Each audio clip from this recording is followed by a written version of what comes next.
Hey folks, Chuck Holton here. Today is the 20th anniversary of the first trip that I ever took doing this job. Actually, I wasn't necessarily a war correspondent right away when I first got hired by CBN News as my first client. They wanted me to be their adventure guy. I guess it was the era of Bear Grylls and reality TV, and they felt like everybody needed an adventure guy. And I used to say that if Pat Robertson needs an adventure guy, that reality TV has gone way too far. But it was a fun job. Their idea was to send me around and recreate some writing that I had been doing about positive male role models. So I figured there are lots of positive male role models out there. It's just that they don't get any press.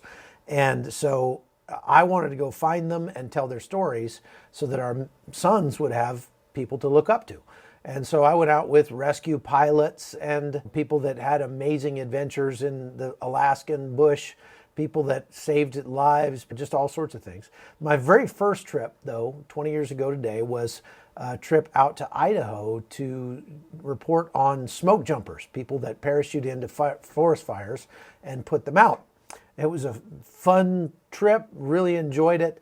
And I thought I could get into this job. Back then, I used to have a producer along to tell everybody what to do, and a cameraman and a sound guy.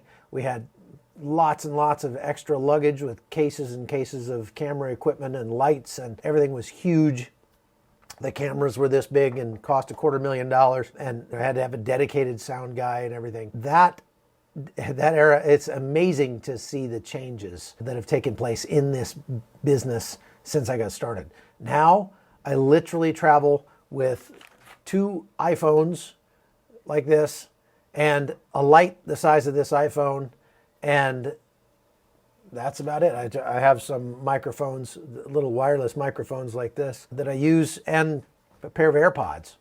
And so everything that we used to have to carry that took probably 6 or 7 extra bags on the airplane now goes into a case about this big that I wear across my shoulder, and I can pretty much do anything I need to do with just that. It's pretty fascinating how much things have changed. Now, there are lots of specialty things that we have now that we would have had to spend a lot of money to do before, like drones. I am able to use drones to capture footage. It's amazing what a $500 or $700 drone can do that we used to have to hire a helicopter to do. It would have been thousands and thousands of dollars, and this $700 drone can do it over and over again for very little money, very quickly, very easily, and very unobtrusively, a lot less so than a helicopter, for sure. This has been a wild ride. I've been to more than 100 countries. I need to update my map over there, but that's going back to the same countries over and over again, because as a war correspondent, of course, in the last 20 years, I spent a lot of time in Afghanistan and Iraq. I've been to each of those countries at least a dozen times. Syria 4 times. I've been to Ukraine now 8, 9 times. I've been all over Latin America reporting on the immigration crisis. I've been through just about every major hurricane, fire, flood, earthquake, you name it, in the last 20 years. And we're still going. I'm not ready to be done yet. I don't think I will always want to be doing exactly what I'm doing now, but for the time being, I really enjoy it.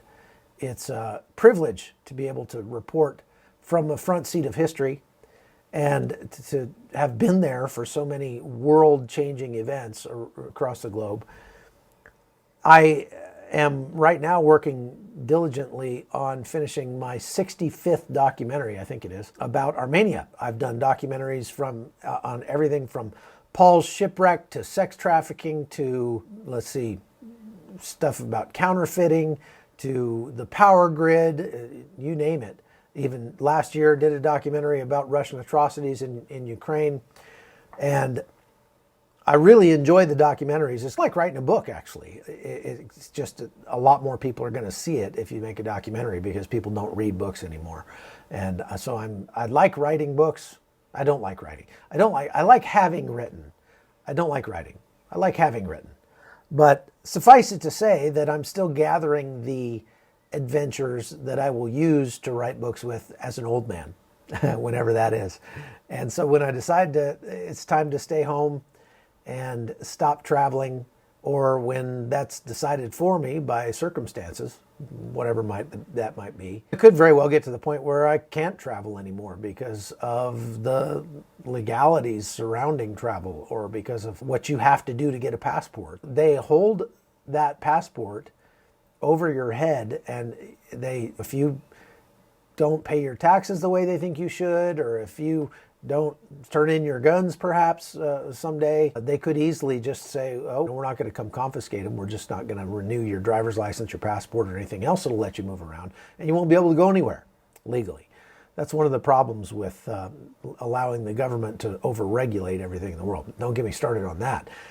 Nevertheless, as I said, it's a great privilege and a great honor to be able to do this, and it's been a lot of fun for the last 3+ years to bring it to you and bring you the behind the scenes of what it's like to be a war correspondent, traveling to 25+ countries a year.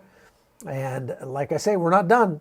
So just came back from a whole bunch of places, and I wanted to show you just a quick montage of some of the last 20 years and what it's been like traveling with me. I appreciate you being here.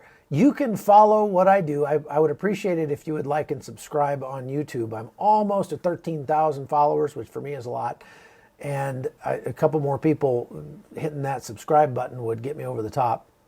You can also follow me on chuckholton.locals.com. We try to use whatever money people donate through those sites to help people that I run into around the globe. That's been one of the fun things about this podcast. Thanks for watching. Thanks for listening. Check these little snippets out, and we'll talk to you soon. We're all yelling at them when we go to pull up. Go, go, go, go! Drive, go. man, drive! Drive. Go, go, a lot of tracers coming back. It's about 11 o'clock on a Thursday night. Patrol compound is situated. Okay. As we speak, it's not any better. People have been showing up to wait in this empty...